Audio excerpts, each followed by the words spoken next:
நமது காஞ்சி மகான் தன் பக்தர்களிடம் நடத்திய திருவிளையாடல்கள் கல் மனதையும் உருக வைப்பவை.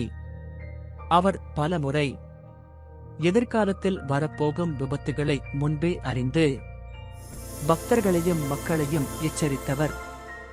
வெள்ளம் வருவதற்கு முன் அணை கட்டுவது போல கடல் கொந்தளிப்பால் பஞ்சம் வரப்போகும் என்பதை உணர்ந்து அரிசி சேமிக்கச் சொன்ன மகான்.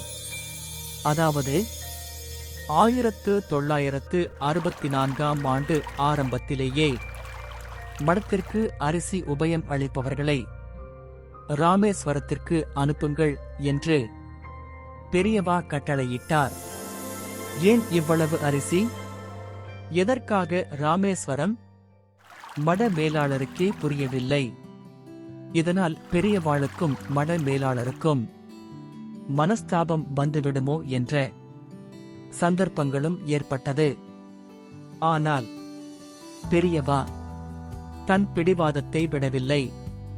1,000 மூட்டைகள் ராமேஸ்வரத்தில் அவர் உத்தரவுப்படி சேமிக்கப்பட்டது. அதே ஆண்டு டிசம்பர் மாதம் கடைசி நாட்களில் பயங்கர புயல் பாம்பன் பாலம் உடைந்தது. தனுஷ்கோடி கடலில் மூழ்கியது. கடலின் கொந்தளிப்பை மீறி ராமேஸ்வரத்திற்கு உணவு அனுப்புவது முற்றிலும் இயலாததாகியது.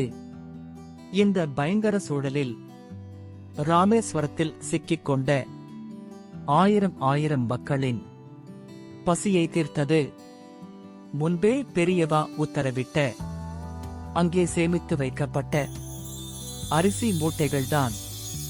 பல மாதங்களாக அவருடைய கட்டளையின்படி சேமிக்கப்பட்டிருந்த அரிசி மூட்டைகள் அத்தனை உயிர்களையும் பசியிலிருந்து காத்தது.